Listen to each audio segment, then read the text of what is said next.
one of the longer chapters we will look at, Maskil le'etan. So a maskil for Eitan ha'ezrachi. Chaste Adonai olam, ashira ledor vador, odia emunatcha b'fi. I will sing of God's kindness, of God's faithfulness for all generations. I will speak of God's loving kindness. Ki amarti, I will say, or right, it's not saying because I will say, it's saying the application of my singing about God's faithfulness and kindness. Olam chesed yibaneh. Your love is confirmed forever. Through chesed, the world is built by God. Shamayim tachin emunatah bahem. In the heavens, you establish this kindness or this faithfulness. So, right? So God is constant, is building the world. It doesn't say the world was built, but rather the world is being built, is in the process of being built through kindness and goodness, whether that be God, as described here, or humanity. Karati, we're in verse 4. Karati. Now, this sounds good. Sounds like everything is fine. The world is created by God through kindness. I'm going to speak of God's kindness, but this chapter is going to raise questions about that. Karati Brit Libchiri, Nishpati Lidavid Evdi. I made a covenant with my chosen one. I swore to David, my servant. Ad olam achin zarecha uvaniti ledor vador kisacha sela. I will establish your offspring forever. I will confirm your throne for all generations, presumably, or one of the place where we see this most is when David wanted to build a Beit HaMikdash, and Natan Hanavi got a message from God telling David that God took him from the field and made him king, but God says to him, you will not build a throne for me. Nobody up to this point has done so. You will not bring a throne. You will not build a house for me, but I will build your house. You will have a dynasty. Your descendants will remain kings. So David is Bechiri. David is God's chosen one, and David here is the one whose offspring are established as kings forever. V'yodu shamayim pil'acha Adonai afemunatcha b'chal kedoshim. Your wonders, God, are praised by the heaven. Your faithfulness, right? Your emunah is in the assembly of holy beings. Like everybody knows your reputation. Everybody knows you do things right. You're a stand-up guy. And when you say something, you make it happen. For who in the skies can equal God, can compare with God amongst the divine beings? We talked about this before, these sort of mythic ideas of there being multiple deities. That was, of course, believed by many in the ancient world, in this polytheistic world. And so that's used very often in Judaism's religion of monotheism, but it's used as sort of a backdrop. Who is like our God? None of the other gods are like our God, using sort of the language and the belief system of idolaters and polytheists in the ancient period, right? So there's nobody like you, God. Al na'aras besod kedoshim rabba v'noral kol siviv of God, greatly dreaded in the council of holy beings, held in awe by all around, right? God is greatest amongst them all. Adonai Elohei tzvaot micha mocha chasin yah. So God of the army, of the tzava, of the host, who is mighty like you, God, your emunah, your faithfulness, the belief in you surrounds all of us. Ata moshel b'geyut, we're in verse 10, pasuk yud, hayam b'shoah galav ata tishabchem. You rule the sea as it swells, right, as its moshel, as it shows its power and its rulership. When its waves surge, you still them, right? You're in charge of the raging waters. You can take the sea and that tsunami and those huge waves. Ata dikata kechalal rahab bizra uzecha pizarta oivecha. You crushed Rahab. Second chapter, I think in a row, or was 2 chapters ago, we talk about the Sea of Rahab, like he was a corpse. With your powerful arm, you scattered your enemies. What does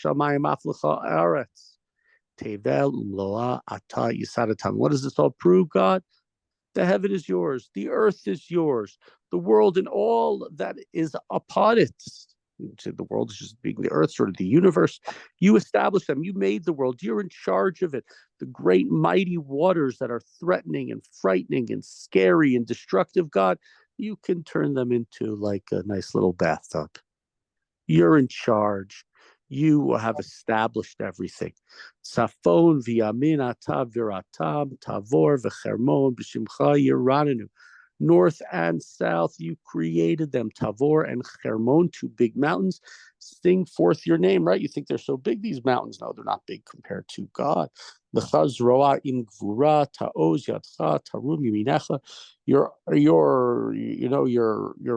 arm is endowed, it is full of gvura, of might. Your hand is strong, your right hand exalted, right? So we're establishing over and over again in these verses greatness of God, the strength of God. Righteousness and justice are at the base of your throne. Okay, so it's not just that you're powerful, you're also righteous God, you're also just God.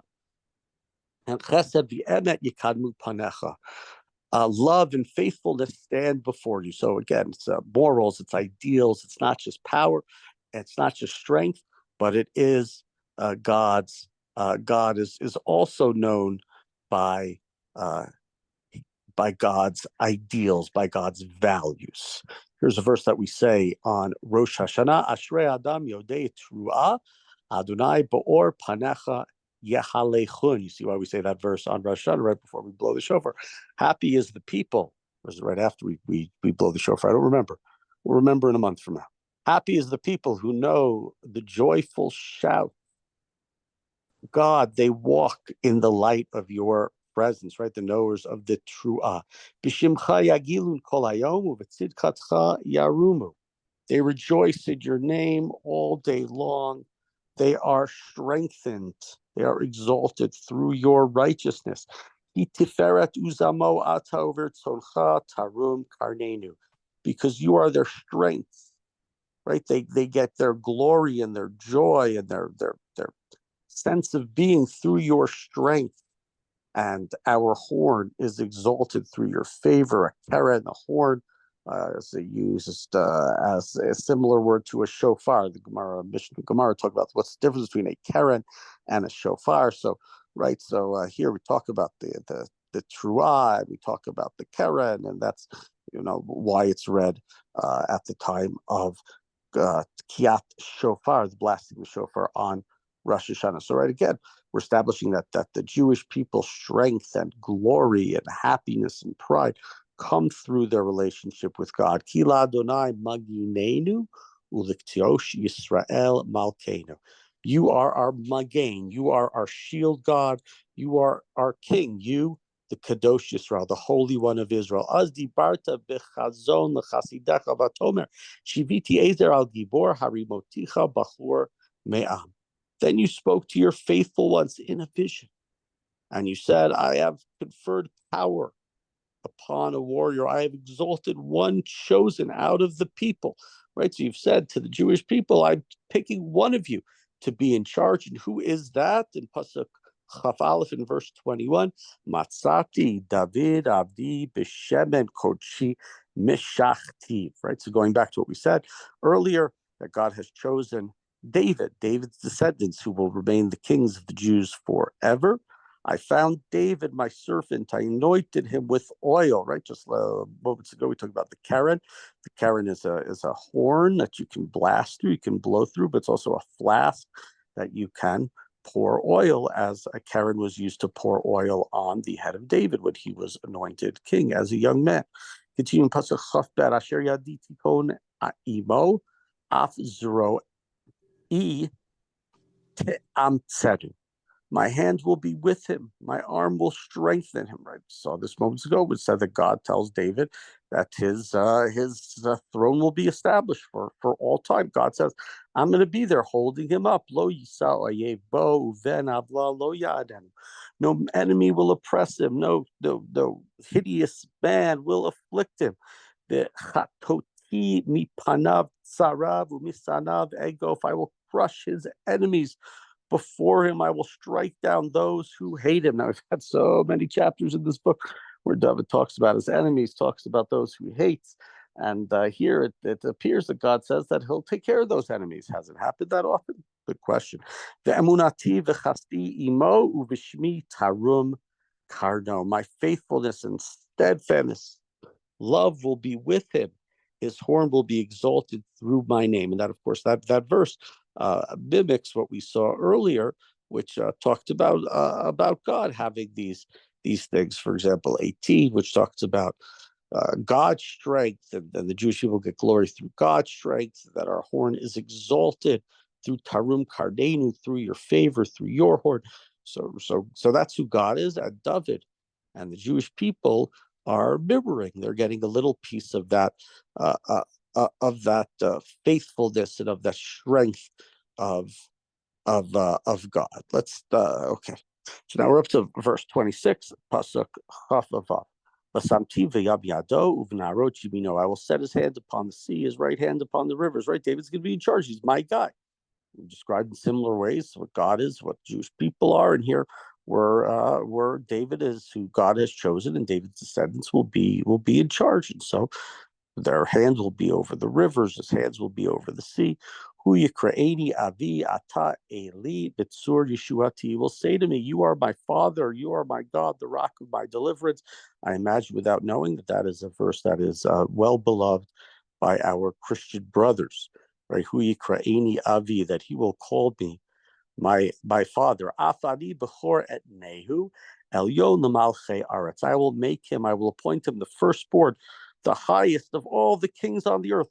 Right? God's quite aware that, yes, God establishes the kingdom of David and David's descendants forever, but David was not the only king at his time. There might not have been a king of England back then, but there were certainly kings in Egypt and Persia and Babylon and many other kings also, probably on the eastern bank of the Jordan River. Many of them were on the west bank, but David is going to be the choice amongst all of those kings. La'olam, verse 29, pasuk chavtet, la'olam eshmor lo chasti uvriti ne'emenet lo. I will maintain my love and my care and my watching over, and my covenant with him shall endure. Right, so it's forever. I will establish his line forever, his throne as long as the heavens last. It will not be like the first dynasty, which eventually had an ending. Is that JR? Is that Dynasty? Am I mixing up my TV shows from when I was a very young child? I don't remember. And then there was a second dynasty, right? There's only one dynasty, we're told here. It's only going to be the dynasty of David that's going to be forever. Im yazvu vanav torati ubishpati lo yelechu. The sons go against my teaching, against my Torah, and don't live by my rules. That maybe there's going to be a rupture. Im mechukotai yichalelu umitzvatai lo yishmoru. If they violate, right? If they take my chukim, my laws, and they make them into chol, right? To Shabbat and chol. If they profane them, if they move them away from their sanctity, and if they do not watch, they do not practice the mitzvot. We're in verse 33. Ufakadati b'shevet pisham uvenigaim avodah. If that happens, then I will punish their transgression with the rod, their iniquity with the plague. So up to this point, we've had right. I'm with you, God. With the descendants of David, they will be forever unless sinning is what they do. And continuing with that, verse 34, v'chasti lo afir be'imo v'lo ashaker be'emunato. But it will not take away my love for him. I will not betray my faithfulness. And think about when the kingdom is split, when the kingdom is divided, with the grandson of David, Rechavam is the king of Yehuda, and Yeravam gets part of the kingdom, gets the majority, gets 10 tribes. The descendant of David, the grandson of David, Rechavam, is only left with 2 tribes. So, right, so there'll be maybe a movement away from David, from his descendants, because of their sins, but it won't be complete. I'll remain with him. Continuing in pasuk lamed hey lo achalel briti umotzas fatai lo ashana. I will not violate my covenant or change what I have uttered. Achat nishbati v'kodshi im leDavid achazev. I've sworn by my holiness once and forever, that I will not be false to David. His line will continue forever, his throne as the sun before me. It's a hard question to answer because this is exactly the case. Yes, if we talk about Jewish history, we can talk about David's descendants, obviously kings during the First Temple era.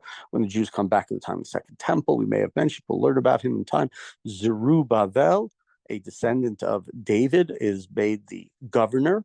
Was told by God, if the Jewish people listen, that he will be a king, again, like his ancestors before him. Hillel, great sage, and other great rabbis during the Second Temple and after the Second Temple period are descendants of King David. They are the religious and political leaders, and part of it comes down to their yichus, their lineage as descendants of David. But does this happen? Do we see this today? Is David in charge of the Jewish people? Is that not as far as I know? So it's a little difficult to read and to understand this chapter as something that has come into fruition, or something that remains. Continuing in verse 37. Sometimes we ask the question, we don't always have a great answer. Oh, I read that one. Verse 38. As the moon is established forever, and enduring witness in the sky. So not only during the good times during the day, but even during the darkness period, David is there. God is with his descendants. What is the problem here for the psalmist? Was for Eitan Ezrachi, you have rejected David. You've spurned him. You've become enraged at your anointed one. And we know this, David's not established for forever.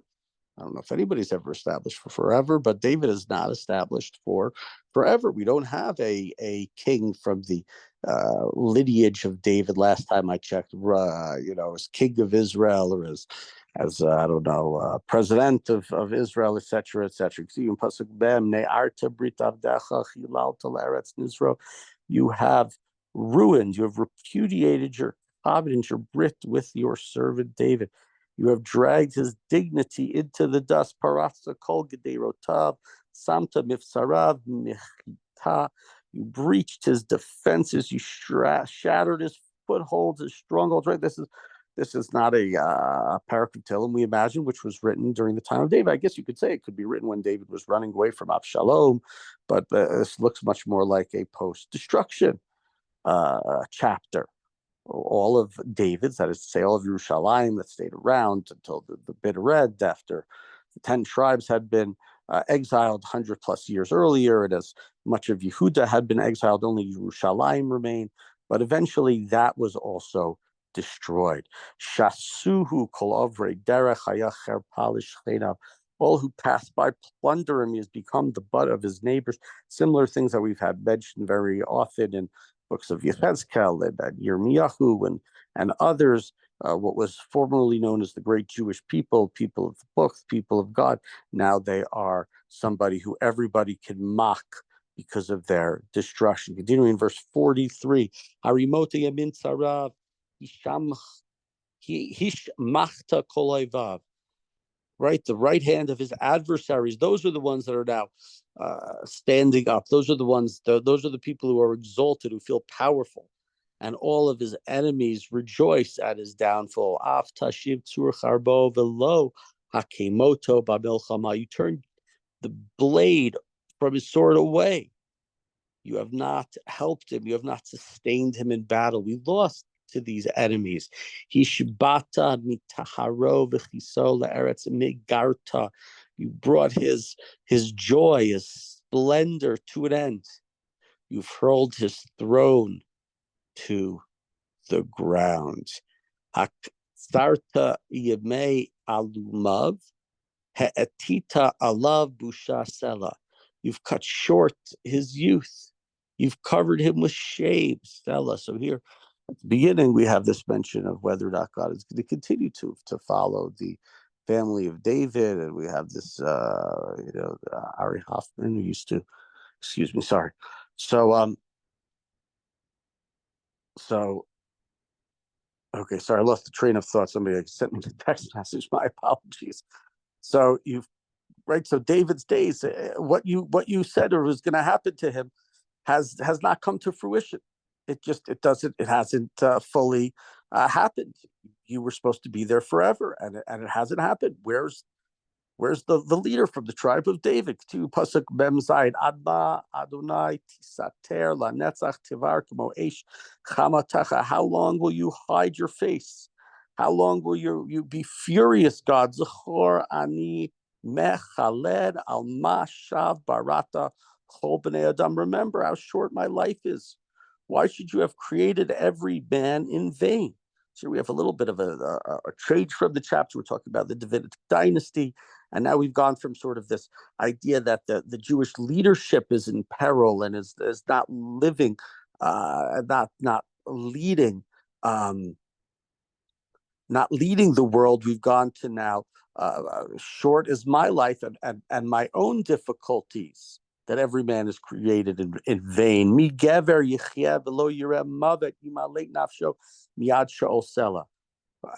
Right? Every man who lives worries about death, sees death, and fears death. How can we save ourselves from Sheol, from the netherworld, without your help, God? So, God, you've abandoned David, and in a sense, you need to help us. Where is your love?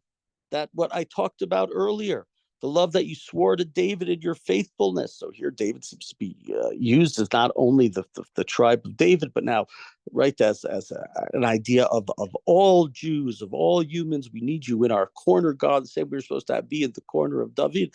Zechor Adonai cherpat avadecha, se'eti b'cheiki kol rabim amim. Remember, God, remember the abuse, the horrific behavior that was done to your servants, right? Just remember the way that the Jewish people were treated by many nations. Asher cherfu ayvecha Adonai, asher cherfu ikvot mishichecha. How your enemies, God, flung abuse, how they attacked your anointed one at every step. Think of the destruction of the Beit HaMikdash. Think of the abuse that was done to the kings, to the descendants of David, and to their people, to the people of Yehuda, to the Jewish people. It doesn't seem like God. So, and then we end the chapter with the hope, Baruch Adonai Liolam, Amen ve'Amen. Blessed is God forever. Amen ve'Amen. We say here we have a very difficult chapter. It's difficult to understand on many, many levels. It's a chapter, when we think about it, it seems to be like a post-destruction, a post-Hurban chapter. The Jewish people have been destroyed. God, you're supposed to be there with David forever. Where is David? Where are his descendants? You promised him your throne will last forever. It will be a dynasty forever. It will be something that lasts, but it's not something that's happened. We're suffering. Where are you, God? You're supposed to be in our corner. We keep your mitzvot. I understand that we have not always done what's right, and maybe the Davidic dynasty no longer is control of all the 12 tribes of Israel. They only have Yehuda and Binyamin, maybe some of Shimon. It's not the same thing that they were before. Your house has been destroyed. Things have been destroyed. It's too much. We've suffered too much. Where are you, God? Where is that sense, that faithfulness, that love that you promised to David?